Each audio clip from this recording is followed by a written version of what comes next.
Bonjour. Avant de continuer la lecture des nouveaux contes de fées de la comtesse de Ségur, je tenais à remercier mes tout premiers abonnés.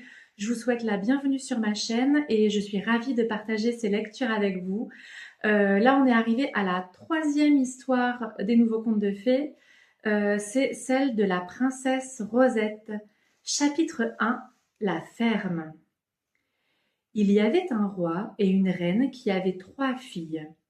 Ils aimaient beaucoup les 2 aînées, qui s'appelaient Orangine et Roussette, et qui étaient jumelles.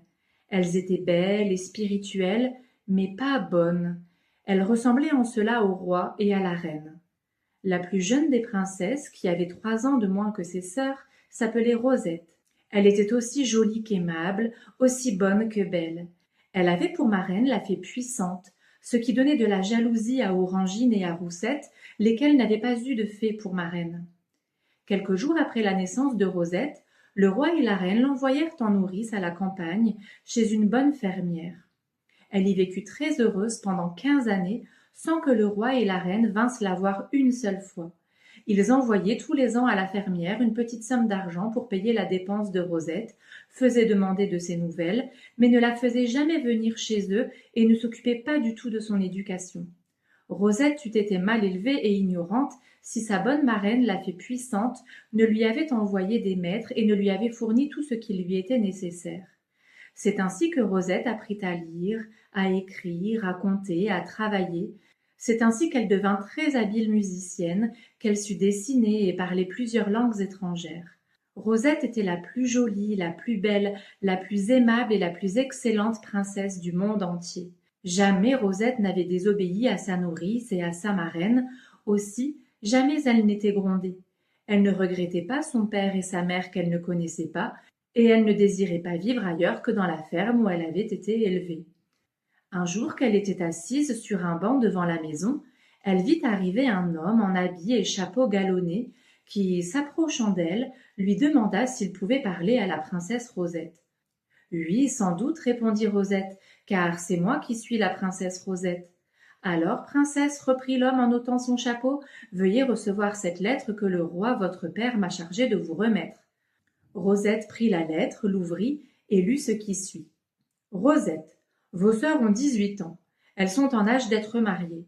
J'invite les princes et les princesses de tous les royaumes du monde à venir assister aux fêtes que je dois donner pour choisir des maris à vos sœurs.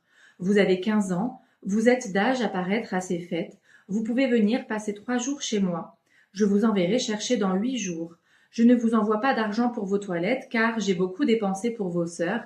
D'ailleurs, personne ne vous regardera. Ainsi, habillez-vous comme vous voudrez. Le roi, votre père.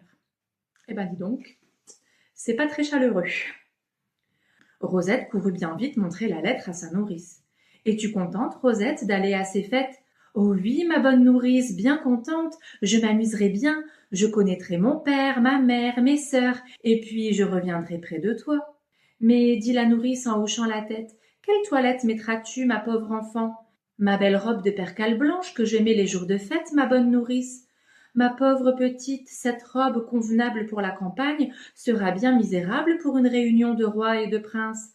Eh, qu'importe, ma bonne, mon père dit lui-même que personne ne me regardera, cela me mettra beaucoup plus à l'aise, je verrai tout et personne ne me verra. La nourrice soupira, ne répondit rien, et se mit à raccommoder, à blanchir et à repasser la robe de Rosette.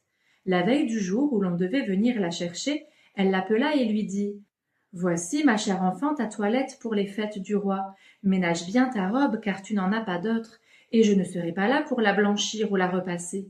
Merci, ma bonne nourrice, sois tranquille, j'y ferai bien attention. » La nourrice réunit dans une petite caisse la robe, un jupon blanc, des bas de coton, des souliers de peau noire, et un petit bouquet de fleurs que Rosette devait mettre dans ses cheveux. Au moment où elle allait fermer la caisse, la fenêtre s'ouvrit violemment et la fée Puissante entra. « Tu vas donc à la cour du roi ton père, ma chère Rosette, dit la fée. Oui, chère marraine, j'y vais pour 3 jours. Et quelle toilette as-tu préparée pour ces 3 jours? Voici, ma marraine, regardez. Et elle montra la caisse encore ouverte. La fée sourit, tira un flacon de sa poche et dit « Je veux que ma Rosette fasse sensation par sa toilette, ceci n'est pas digne d'elle. » Elle ouvrit le flacon et versa une goutte de liqueur sur sa robe. Immédiatement, la robe devint jaune, chiffonnée, et se changea en grosse toile à torchon. Une autre goutte sur les bas en fit de gros bas de filoselle bleue. Une troisième goutte sur le bouquet en fit une aile de poule. Les souliers devinrent de gros chaussons de lisière. Voilà, dit-elle d'un air gracieux, comment je veux que paraisse ma Rosette. Je veux que tu mettes tout cela, Rosette, et pour compléter ta parure, voici un collier, une attache pour ta coiffure et des bracelets.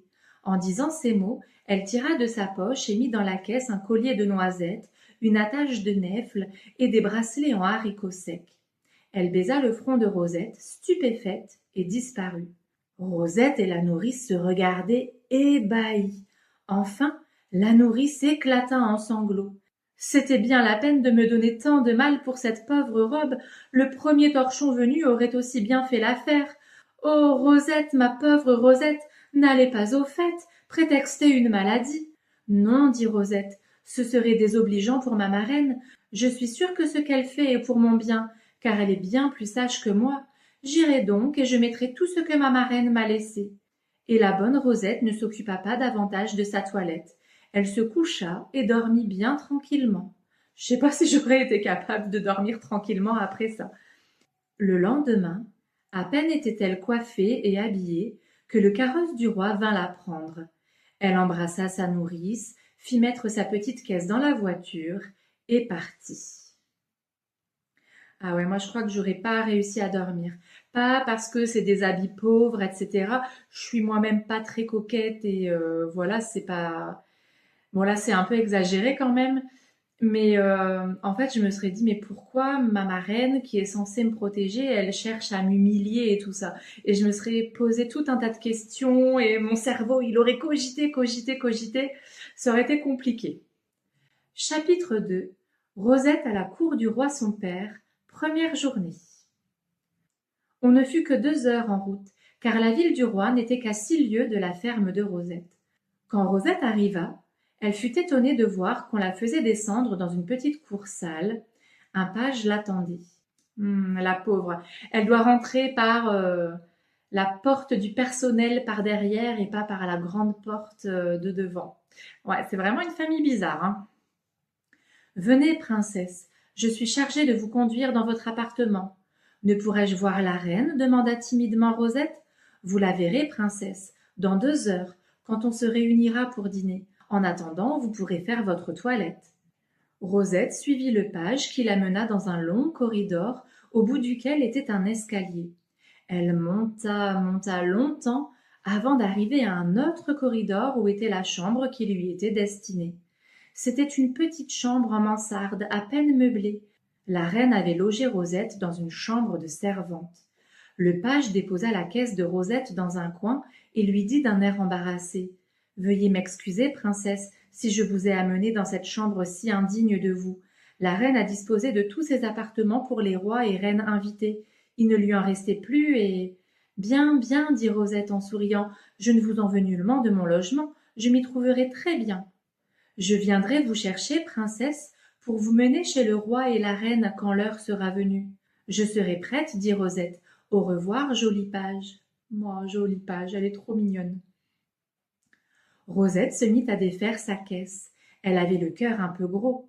Elle tira en soupirant sa sale robe en toile à torchons et le reste de sa toilette, et elle commença à se coiffer devant un morceau de glace qu'elle trouva dans un coin de la chambre.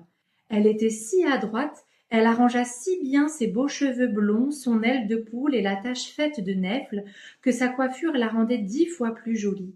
Quand elle fut chaussée et qu'elle eut revêtu sa robe, quelle ne fut pas sa surprise en voyant que sa robe était devenue une robe de brocart d'or, brodée de rubis d'une beauté merveilleuse. Ses gros chaussons étaient de petits souliers en satin blanc, rattachés par une boucle d'un seul rubis d'une beauté idéale. Les bas étaient en soie et si fins qu'on pouvait les croire tissus en fil d'araignée. Son collier était en rubis entouré de gros diamants, ses bracelets étaient en diamants les plus beaux qu'on eût jamais vus. Elle courut à sa glace et vit que l'aile de poule était devenue une aigrette magnifique et que l'attache en nèfles était une escarboucle d'une telle beauté, d'un tel éclat, qu'une fée seule pouvait en avoir d'aussi belles. Rosette, heureuse, ravie, sautait dans sa petite chambre et remerciait tout haut sa bonne marraine qui avait voulu éprouver son obéissance et qui la récompensait si magnifiquement. Le page frappa à la porte, entra et recula, ébloui par la beauté de Rosette et la richesse de sa parure. Elle le suivit, il lui fit descendre bien des escaliers et parcourir bien des appartements, et enfin il la fit entrer dans une série de salons magnifiques qui étaient pleins de rois, de princes et de dames. Chacun s'arrêtait et se retournait pour admirer Rosette qui, honteuse d'attirer ainsi tous les regards, n'osait lever les yeux. Enfin le page s'arrêta et dit à Rosette: « Princesse, voici le roi et la reine. » Elle leva les yeux et vit devant elle le roi et la reine qui la regardaient avec une surprise comique. « Madame, dit enfin le roi, veuillez me dire quel est votre nom. Vous êtes sans doute une grande reine ou une grande fée dont la présence inattendue est pour nous un honneur et un bonheur. » « Sire, dit Rosette en mettant un genou en terre, je ne suis ni une fée ni une grande reine, mais votre fille Rosette que vous avez bien voulu faire venir chez vous. » « Rosette, s'écria la reine, Rosette vêtue plus richement que je ne l'ai jamais été, et qui donc, mademoiselle, vous a donné toutes ces belles choses? C'est ma marraine, madame. Et elle ajouta: Permettez-moi, madame, de vous baiser la main, et faites-moi connaître mes sœurs. La reine lui présenta sèchement sa main. Voilà les princesses vos sœurs, dit-elle en lui montrant Orangine et Roussette qui étaient à ses côtés. La pauvre Rosette, attristée par l'accueil froid de son père et de sa mère, se retourna vers ses sœurs et voulut les embrasser, mais elles se reculèrent avec effroi, de crainte que Rosette, en les embrassant, n'enlevât le blanc et le rouge dont elles étaient fardées. Orangine mettait du blanc pour cacher la couleur un peu jaune de sa peau, et Roussette pour couvrir ses taches de rousseur. Rosette, repoussée par ses sœurs, ne tarda pas à être entourée de toutes les dames et de tous les princes invités. Comme elle causait avec grâce et bonté et qu'elle parlait diverses langues, elle charma tous ceux qui l'approchaient. Orangine et Roussette étaient d'une jalousie affreuse. Le roi et la reine étaient furieux car Rosette absorbait toute l'attention. Personne ne s'occupait de ses sœurs. À table, le jeune roi charmant qui avait le plus beau et le plus grand de tous les royaumes et qu'Orangine espérait épouser, se plaça à côté de Rosette et fut occupé d'elle pendant tout le repas. Après le dîner, pour forcer les regards de se tourner vers elle, Orangine et Roussette proposèrent de chanter. Elles chantaient très bien et s'accompagnaient de la harpe. Rosette, qui était bonne et qui désirait que ses sœurs l'aimassent, applaudit tant qu'elle put le chant de ses sœurs et vanta leur talent. Orangine, au lieu d'être touchée de ce généreux sentiment, espéra jouer un mauvais tour à Rosette en l'engageant à chanter à son tour. Rosette s'en défendit modestement. Ses sœurs, qui pensèrent qu'elle ne savait pas chanter, insistèrent vivement. La reine elle-même, désirant humilier la pauvre Rosette, se joignit à Orangine et à Roussette et lui ordonna de chanter. Rosette fit un salut à la reine. « J'obéis, dit-elle. » Elle prit la harpe. La grâce de son maintien étonna ses sœurs. Quand elle commença à préluder sur la harpe, elles auraient bien voulu l'arrêter, car elles virent que le talent de Rosette était bien supérieur au leur. Mais quand elle chanta de sa voix belle et mélodieuse une romance composée par elle sur le bonheur d'être bonne et d'être aimée de sa famille, il y eut un tel frémissement d'admiration, un enthousiasme si général que ses sœurs faillirent s'évanouir de dépit. Le roi charmant semblait transporté d'admiration.